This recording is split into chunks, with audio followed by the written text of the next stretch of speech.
आज का टॉपिक है हमारा वेक्टर एडिशन का न्यूमेरिकल्स। इसका डिटेल थ्योरी हमने देख लिया। एक एक पॉइंट को काफ़ी बारीकी से, है ना, काफ़ी बारीकी से एक एक पॉइंट को तोड़ तोड़ के हमने आपको समझा दिया है पूरी तरह से कि आखिर वेक्टर एडिशन होता क्या है। ठीक है। और क्वेश्चंस को करने के लिए भी हमने आपको समझा दिया था कि हम इस तरीके का स्टेप्स लेंगे। उन सभी बातों को मैं अभी फटाफट 2 मिनट में रिकॉल कर दूंगा, जो हमारा 2 मिनट का शॉर्ट चलता है वो। तो आप अपने कान के दोनों दरवाजे को बहुत ही सावधानी से ओपन कर लीजिए और जो अभी मैं 2 मिनट इसके लिए बोलूँगा उसको एकदम सुन करके बंद कर लो। वहीं से क्वेश्चन आएगा और आसानी से बन जाएगा। क्लियर? अब यहाँ समझोगे वेक्टर एडिशन में क्या करना है बाबू। सीधा सा बात, 2 वेक्टर को ऐड करना है। फिलहाल 2 वेक्टर की बात कर रहे हैं, धीरे धीरे हम लोग उससे ज़्यादा वेक्टर्स को भी ऐड करते चले जाएंगे, आपको पता भी नहीं चलेगा। क्लियर? समझो, 2 वेक्टर को ऐड करोगे तो तीसरा एक वेक्टर क्वांटिटी ही मिलेगी। वेक्टर क्वांटिटी में क्या होता है, तो वेक्टर के पास मैग्नीट्यूड होता है और डायरेक्शन होता है। तो कभी भी 2 वेक्टर को ऐड करने पे जो तीसरा वेक्टर मिलेगा उसका आप मैग्नीट्यूड भी निकाल सकते हैं और डायरेक्शन भी निकाल सकते हैं। दूसरी बात, अगर मान लीजिए एक वेक्टर ए है, वेक्टर ए और वेक्टर बी, दोनों का मैग्नीट्यूड, है ना, दोनों का मैग्नीट्यूड यानी कि वेक्टर ए का मैग्नीट्यूड ए, बी का मैग्नीट्यूड बी है, तो उन दोनों का जो रिजल्टेंट होगा आर, वो उसका मैग्नीट्यूड, रिजल्टेंट का जो मैग्नीट्यूड होगा वो हो जाएगा under root square root a square plus b square plus 2ab cos theta, जिसमें जो थीटा है वो दोनों वेक्टर के बीच का एंगल है, ए और बी के बीच का एंगल है। अब रही बात रिजल्टेंट वेक्टर आर की, तो रिजल्टेंट वेक्टर आर जो होगा वो मान लीजिए कि ए वेक्टर के साथ कितना एंगल बना रहा है, अल्फा, है ना। रिजल्टेंट वेक्टर जो है उसके पास भी मैग्नीट्यूड होगा और डायरेक्शन होगा। तो मैग्नीट्यूड निकालने के लिए हमने आपको समझा दिया कि आप square root a square plus b square plus 2ab cos theta कर लेंगे। और डायरेक्शन निकालने के लिए फिजिक्स में एक ही हथियार होता है, एंगल। डायरेक्शन देगा एंगल और उसके लिए हम लगाते हैं tan अल्फा बराबर b साइन थीटा।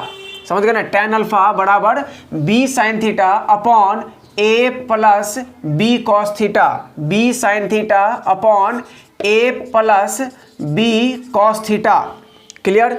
अब यहाँ देखिए, जब 2 वेक्टर, ये रिजल्टेंट वेक्टर कॉस थीटा पे डिपेंड करेगा, जिसमें जो ये थीटा है वो दोनों वेक्टर के बीच का एंगल है। ठीक है, यहाँ पर हम आपको शॉर्ट में थ्योरी समझा रहे हैं, डिटेल एक्सप्लेनेशन के साथ, फॉर्मूला के प्रूफ के साथ, प्योर डेरिवेशन के साथ, क्रिस्टल क्लियर तोड़ के एक एक पॉइंट को कॉन्सेप्ट के साथ हमने वीडियो अपलोड किया है। आप उसको देख सकते हैं और तब ये क्वेश्चंस को कर सकते हैं। और अगर आप वो वीडियो को नहीं भी देखें तो भी अगर मेरी बातों को ध्यान से सुनेंगे तो ये सारे क्वेश्चंस आपसे निश्चित रूप से बन जाएंगे। और हम लोग क्वेश्चंस को एकदम 0 लेवल से स्टार्ट करते हैं बाबू, एकदम 0 लेवल से स्टार्ट करेंगे और बहुत हाई लेवल तक जाएंगे। ठीक है, यहाँ देखो अब क्या है कि अगर cos थीटा मान लो मैक्सिमम हुआ, cos थीटा की वैल्यू कहाँ से कहाँ होती है बाबू, तो cos थीटा की वैल्यू +1 से लेकर के -1, यानी कि -1 से लेकर के +1 तक होती है। तो अगर cos थीटा +1 होगा तो मैक्सिमम, और cos थीटा मैक्सिमम तो रिजल्टेंट भी मैक्सिमम, और मैक्सिमम रिजल्टेंट की वैल्यू होती है a प्लस बी। और cos थीटा रिजल्टेंट मैक्सिमम के लिए cos थीटा 1 होना चाहिए। cos थीटा 1 होने का मतलब हो गया थीटा 0 डिग्री, और थीटा 0 डिग्री होने का मतलब हो गया दोनों वेक्टर के बीच का एंगल 0 डिग्री। इसका मतलब हो गया कि दोनों वेक्टर क्या है, आपस में पैरेलल है। मिनिमम रिजल्टेंट के लिए क्या चाहिए, तो मिनिमम रिजल्टेंट होता है cos थीटा -1 पे, है ना। जब cos थीटा मिनिमम तो रिजल्टेंट भी मिनिमम, और cos थीटा मिनिमम -1 तो रिजल्टेंट भी जो है सो उस पे मिनिमम हो जाएगा। और उसकी वैल्यू होती है a - b, जो कि हमने आपको पढ़ाया है ना। और a - b हुआ यानी कि cos थीटा -1 करना है, तो उसके लिए क्या करना होगा बाबू, तो थीटा 180 हो जाएगा, यानी कि दोनों वेक्टर एंटी पैरेलल हो जाएंगे। हमने और भी वीडियोस में पढ़ा कि जब भी 2 वेक्टर हो या 500 वेक्टर हो, उससे लेना देना नहीं है। अगर सारे वेक्टर्स एक दूसरे पे परपेंडिकुलर हैं तो उनका रिजल्टेंट निकालने के लिए आप सभी के मैग्नीट्यूड को स्क्वायर कर देंगे, ऐड कर देंगे और स्क्वायर रूट कर देंगे। ये रहा। क्लियर। जो दो वेक्टर का जो रिजल्टेंट आप निकालते हैं उन दोनों वेक्टर का रिजल्टेंट कहाँ से कहाँ लाई करता है बाबू, तो मिनिमम से लेकर के मैक्सिमम के बीच में, यानी कि a माइनस बी से लेकर के a प्लस बी के बीच में जो है दोनों वेक्टर का रिजल्टेंट जो है सो लाई करेगा। क्लियर। क्वेश्चंस को करते हैं, ध्यान से देखना। Which of the following can be resultant of 2 Newton and 4 Newton, यानी कि आपसे पूछा जा रहा है कि इस 4 ऑप्शन में से कौन सा सही है, किस बात के लिए। तो अगर आपके पास 2 फोर्स है, न्यूटन जो है सो फोर्स का यूनिट है, तो 2 न्यूटन और 4 न्यूटन का अगर आपके पास 2 फोर्स है तो उनका रिजल्टेंट है ना, उनका रिजल्टेंट इसमें से क्या हो सकता है। तो देखो, तो रिजल्टेंट की वैल्यू क्या होती है बाबू, a माइनस बी से लेकर के a प्लस बी तक। तो दोनों को सब्ट्रैक्ट कर लो, है ना, दोनों को आप चाहें तो सब्ट्रैक्ट कर सकते हैं। तो सब्ट्रैक्ट करिएगा तो 4 माइनस 2 कितना हो जाएगा, 2 हो जाएगा, और 4 प्लस 2 कितना हो जाएगा, तो 6 हो जाएगा। यानी कि इस दोनों वेक्टर का जो रिजल्टेंट है उसके मैग्नीट्यूड का जो रेंज है वो 2 से लेकर के 6 के बीच में होगा, 2 से लेकर के 6 के बीच में होगा। तो 2 से कम 0 ये नहीं हो सकता, 1 नहीं हो सकता, और 6 से ज़्यादा 7 ये भी नहीं हो सकता। तो बचा कौन, 5। तो यही हमारा सी जो है वो हमारा करेक्ट ऑप्शन हो जाएगा। क्लियर। नेक्स्ट क्वेश्चन पे ध्यान देंगे बाबू। नेक्स्ट क्वेश्चन आपसे कह रहा है कि विच ऑफ द फॉलोइंग, है ना, विच ऑफ द फॉलोइंग, है ना, can't be resultant of 5 newton and 10 Newton. 2 force यहाँ भी है, 5 न्यूटन और 10 न्यूटन का 2 फोर्स है ना, इस दोनों का रिजल्टेंट जो होगा वो इसमें से कौन सा नहीं हो सकता है। तो रिजल्टेंट की वैल्यू दोनों के सब्ट्रैक्शन से लेकर के दोनों के एडिशन के बीच में होती है, यानी कि a माइनस बी से लेकर के a प्लस बी के बीच में।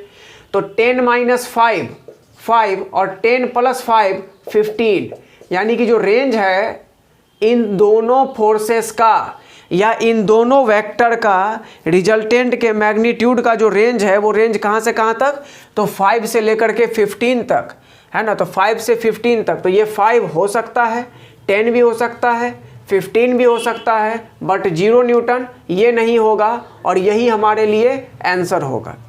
क्लियर। अब यहाँ देखोगे बाबू, यहाँ इस क्वेश्चन में बोल रहा है कि 2 force vectors are of 5 newton and 12 newton. 2 force vector हैं आपके पास, 5 न्यूटन और 12 न्यूटन के। At what angles 2 vectors be added to get resultant of 17 newton, 7 newton, 13 Newton.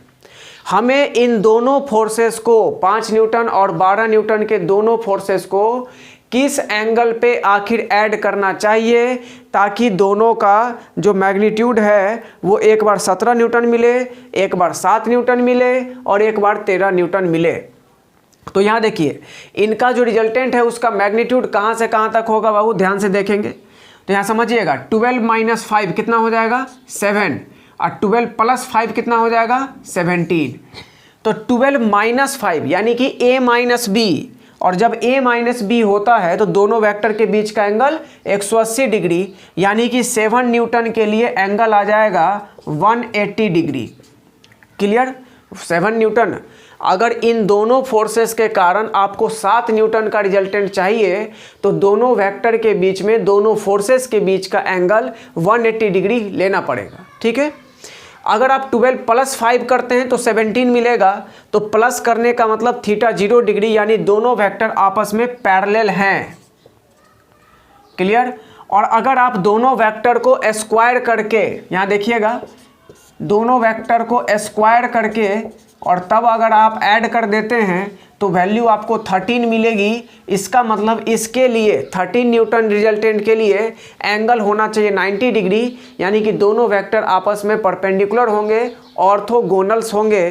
तो यहाँ जो एंगल आने वाला है बाबू ये आ जाएगा 90 डिग्री। क्लियर। तो इस तरीके से हमने बहुत ही ज़्यादा एक्सट्रीमली इजी क्वेश्चंस को देखा और धीरे धीरे अब हम लोग लेवल को अप करेंगे। नेक्स्ट क्वेश्चंस देखते हैं बाबू। चलिए हो नेक्स्ट क्वेश्चन देखते हैं क्या बोल रहा है। Resultant of vector A and vector B is perpendicular to vector A. तो यहाँ देखो, ये मान लिया हमने वेक्टर ए, ये वेक्टर बी है ना। एक वेक्टर का हेड दूसरे वेक्टर का टेल अगर एक जगह मिले तो पहले वेक्टर के टेल से दूसरे वेक्टर के हेड तक जो वेक्टर ड्रॉ होगा वही रिजल्टेंट होगा। ये हम पहले पढ़ चुके हैं। आई रिपीट, एक वेक्टर का हेड दूसरे वेक्टर का टेल अगर एक जगह मिले तो पहले वेक्टर के टेल से दूसरे वेक्टर के हेड तक जो वेक्टर ड्रॉ होगा वही रिजल्टेंट होगा। तो यहाँ पर साफ बोला गया कि इन दोनों का रिजल्टेंट जो है वो ए पर परपेंडिकुलर रहता है। ए पे परपेंडिकुलर हो गया, ठीक है, और इसका magnitude equal to half of magnitude of vector B, यानी कि वेक्टर बी का मैग्नीट्यूड हम मान लेते हैं बी, तो रिजल्टेंट का मैग्नीट्यूड हो जाएगा b/2। क्लियर। इस दोनों के बीच का एंगल मान लीजिए हम फिलहाल कंसिडर कर रहे हैं थीटा, मतलब अभी फिलहाल यहाँ पे हमको एंगल थीटा दिखाई दे रहा है, तो ये परपेंडिकुलर है, एंगल के सामने का साइड परपेंडिकुलर और 90 डिग्री के सामने का साइड हाइपोटेनस, तो साइन थीटा क्या हो जाएगा बाबू, परपेंडिकुलर बाय हाइपोटेनस, यानी कि r/b। r की वैल्यू कितनी, b/2, तो b/2/b कैंसिल, तो 1/2, तो साइन थीटा 1/2, तो थीटा कितना आ जाएगा 30 डिग्री। क्लियर। लेकिन यहाँ ये जो एंगल देखिए, यहाँ पर एक वेक्टर का हेड है तो दूसरे का टेल है, और हमने क्या पढ़ा है कि दो वेक्टर के बीच का अगर एंगल निकालना है तो दोनों का हेड या दोनों का टेल जिस पॉइंट पे मिलेगा, है ना, दोनों का हेड और दोनों का टेल जिस पॉइंट में मिलेगा उसमें जो स्मॉलेस्ट रीजन होता है वही दोनों वेक्टर के बीच का एंगल होगा, है। तो क्या करते हैं, दूसरा पॉइंट हमने ये भी पढ़ा कि वेक्टर को अगर पैरेलल शिफ्ट कर दोगे तो वेक्टर पे कोई फर्क नहीं पड़ेगा बाबू, ठीक है। तो यहाँ देखोगे, यहाँ ए और बी के बीच में तुमको कितना दिखाई दे रहा है 30 डिग्री, लेकिन ए का हेड है और बी का टेल है, तो इसीलिए ये एंगल हम सेलेक्ट नहीं कर सकते। हम वेक्टर ए को थोड़ा आगे शिफ्ट कर दिए तो दोनों का टेल एक जगह आ गया। टोटल एंगल कितना होने वाला था 180, 30 हमको पहले से पता है, तो इधर कितना बचेगा 150 डिग्री। यही मेरा एक्चुअल आंसर होगा, क्योंकि इसी 150 डिग्री पे दोनों वेक्टर का टेल एक जगह मिल रहा है, ठीक है। अब यहाँ आइए, जैसे इस क्वेश्चन को देखो, resultant of vector A and vector B is perpendicular to vector A, same diagram बन जाएगा बाबू, ठीक है। Find angle between A and B, तो दो वेक्टर के बीच का जो एंगल निकालना है तो वो तो होता है थीटा, और रिजल्टेंट जो एंगल बनाता है वो होता है अल्फा। समझ गए ना। तो हमने फार्मूला क्या पढ़ा है, तो हमने पढ़ा है tan अल्फा बराबर b साइन थीटा बट्टा a plus b cos theta, b sine theta बट्टा a plus b cos theta. Alpha 90 degree है, रिजल्टेंट जो एंगल बनाता है वो 90 डिग्री है यहाँ पर दिया हुआ, जिसको कि हम लोग अल्फा से रिप्रेजेंट करते हैं, ठीक है। तो बाबू यहाँ पे क्या हो जाएगा, tan 90 डिग्री बराबर b साइन थीटा बट्टा a plus b cos theta. tan 90 होता है इनफाइनाइट, क्रॉस मल्टीप्लाई कर दो, इसको इधर भेज दो, इसको नीचे ले आओ, तो क्या हो जाएगा बाबू, तो a plus b cos theta बराबर b साइन थीटा बट्टा इनफाइनाइट, जो कि हो जाएगा 0। तो यहाँ से कॉस थीटा आ जाएगा -a/b। तुमको थीटा निकालना है तो तुम लिख दोगे कॉस इनवर्स -a/b। ये आपका आंसर जो है वो निकल करके आ जाएगा, जो कि बहुत ही आसान सी बात है। इसमें कोई दिक्कत वाली बात अपने को नहीं होनी चाहिए, ठीक है। चलिए बाबू, नेक्स्ट क्वेश्चन बोला कि at what angle two forces, ये वाला फोर्स और ये वाला फोर्स, इस पूरे को मान लो F1, इस पूरे को मान लो F2, दो फोर्स है, एक्ट, ये दोनों फोर्स कितना एंगल पे लगना चाहिए so that resultant is this, ये रिजल्टेंट का मैग्नीट्यूड है। तो हमने क्या पढ़ा है, हमने पढ़ा है रिजल्टेंट का स्क्वायर, यानी कि इसका स्क्वायर करेंगे तो रूट हट जाएगा, तो क्या बचेगा बाबू, x² प्लस y² बराबर इसका square a² plus b² plus 2ab cos theta. आपको दोनों वेक्टर के बीच का एंगल निकालना है, मतलब थीटा निकालना है ना। तो जहाँ a होता है वहाँ F1 है, जहाँ b होता है वहाँ F2 है, तो दोनों का स्क्वायर यानी कि x प्लस वाई का whole square plus x minus y का whole square plus 2 into x plus y into x minus y into cos theta. जरा ब्रैकेट ओपन कर लो बाबू, है ना, थोड़ा सा हम लोग ब्रैकेट को ओपन कर लेंगे, थोड़ा सा ब्रैकेट को ओपन कर लेंगे और ध्यान रखेंगे, सावधानी से करेंगे। यहाँ पर a प्लस बी का whole square, a² plus b² plus 2ab plus a square plus b square minus 2ab plus 2 into a plus b into a minus b, a plus b into a minus b, a square minus b square into cos theta. यहाँ समझोगे बात को, है ना। ये 2xy और ये 2xy cancel, ए गो x square Y square ये भी कैंसिल, तो ये इधर आ जाएगा बाबू, ये इधर आ जाएगा, x square plus y square जो है वो उस साइड चला जाएगा।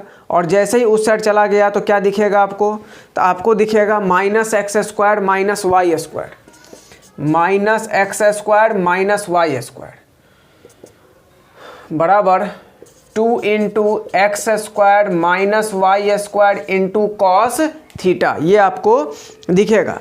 अब बड़ी आसानी सी बात है, अब इसको आप क्या करेंगे, कैलकुलेशन कर लेंगे तो आपको ऐसा दिखाई देगा। यहाँ पर मैं लिख दे रहा हूँ, थोड़ा सा स्पेस कम है इसमें, तो यहाँ पर मैं लिख दे रहा हूँ कॉस थीटा बराबर आ जाएगा बाबू, ध्यान से देखेंगे, माइनस कॉमन ले लो यहाँ से माइनस कॉमन ले लो, तो माइनस कॉमन लोगे तो x square plus y square बट्टा ये 2 into x square minus y square नीचे, तो ये हो गया 2 into x square minus y square, ये निकल के आ जाएगा। ठीक है, अब यहाँ देखिएगा ध्यान से, ये सारे क्वेश्चन जो है ये आपके लिए बहुत ही बढ़िया और बहुत इंपॉर्टेंट क्वेश्चंस हैं। चलिए ये क्वेश्चन देखिएगा वो क्या बोल रहा है, if resultant of 2 vectors a and b as shown, इस तरह से दिखाया हुआ है आपको डायग्राम के अंदर, दोनों वेक्टर के बीच का एंगल आपको 60 डिग्री नज़र आ रहा होगा, और ये 2 वेक्टर के बीच का एंगल भी है, क्योंकि दोनों वेक्टर का टेल पॉइंट एक जगह है, तो दोनों वेक्टर के बीच का एंगल आपको है, ये थीटा है। क्लियर।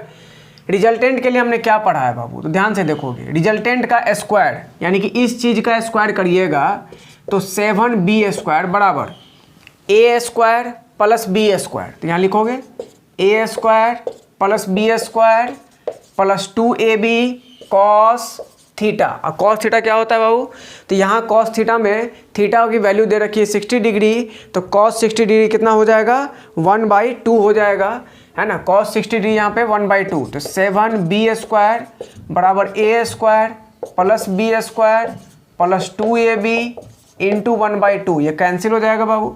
ठीक है, तो आप इसको सिंपली कर सकते हैं, यहाँ से इसको इधर ले आओ, तो ये कितना हो जाएगा 6b square minus A square minus A B बराबर कितना 0।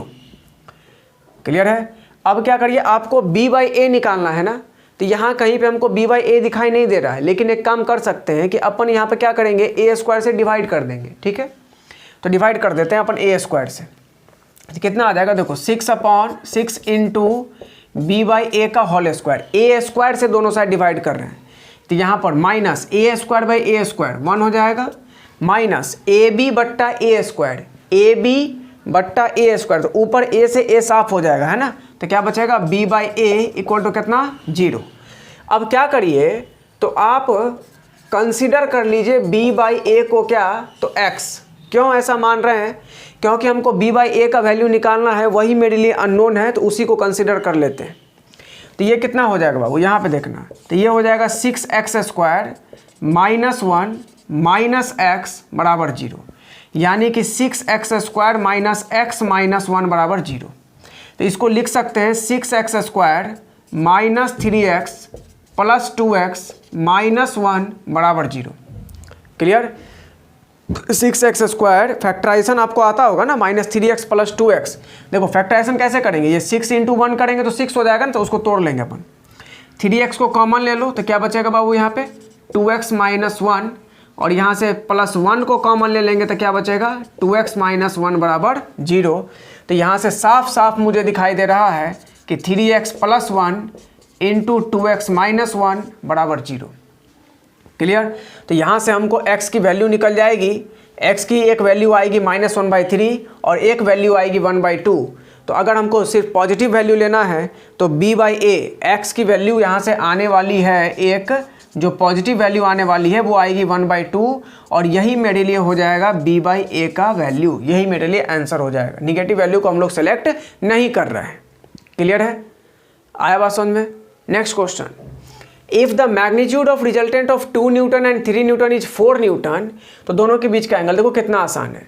ये मान लो ए का ये b का और ये r है, दो वेक्टर है a और b और दोनों का रिजल्टेंट का मैग्नीट्यूड दे दिया। तो क्या पढ़े हो, रिजल्टेंट का स्क्वायर, तो 4 का square 16 equal to a square plus b square plus 2ab into cos theta. Clear. तो यहाँ कितना हो जाएगा बाबू, 16 बराबर 13 प्लस 12 कॉस थीटा। अब यहाँ से आप आसानी से कैलकुलेशन कर सकते हैं। तो कॉस थीटा कितना आ जाएगा बाबू, तो 3/12 यानी कि 1/4।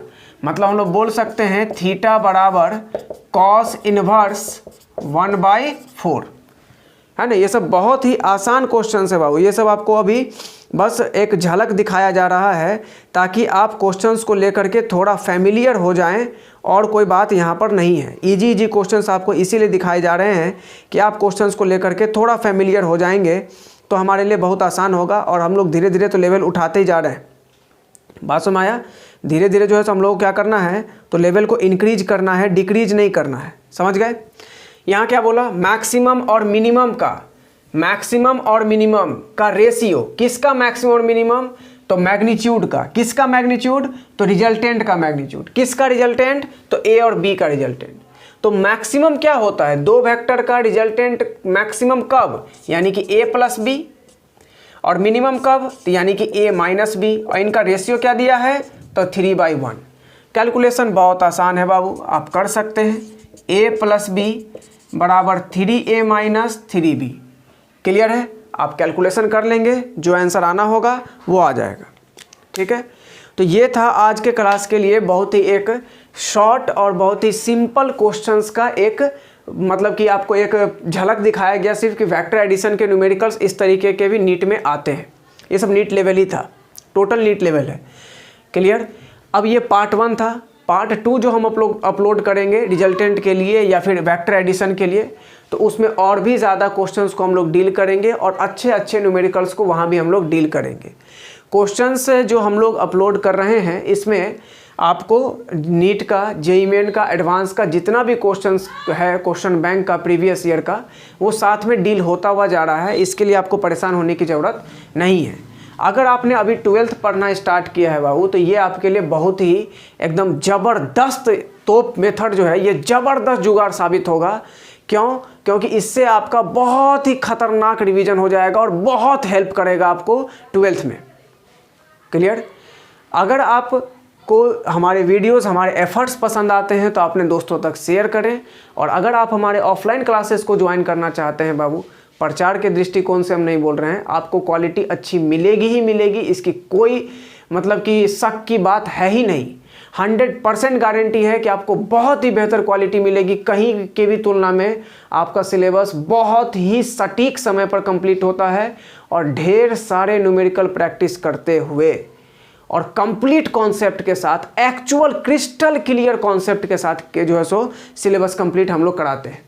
ठीक है, तो अगर आप ऑफलाइन क्लास ज्वाइन करना चाहते हैं तो उसके लिए डिस्क्रिप्शन बॉक्स में आपको कॉन्टैक्ट नंबर है, आप वहाँ पर कॉल करके हमसे संपर्क कर सकते हैं। और कोई भी डाउट हो तो व्हाट्सएप का लिंक डिस्क्रिप्शन बॉक्स में है, आप वहाँ से हमको कोई डाउट भी पूछ सकते हैं। ठीक है, मिलते हैं बाबू नेक्स्ट वीडियो में इसके पार्ट 2 में अच्छे अच्छे न्यूमेरिकल्स को लेकर के। Thank you.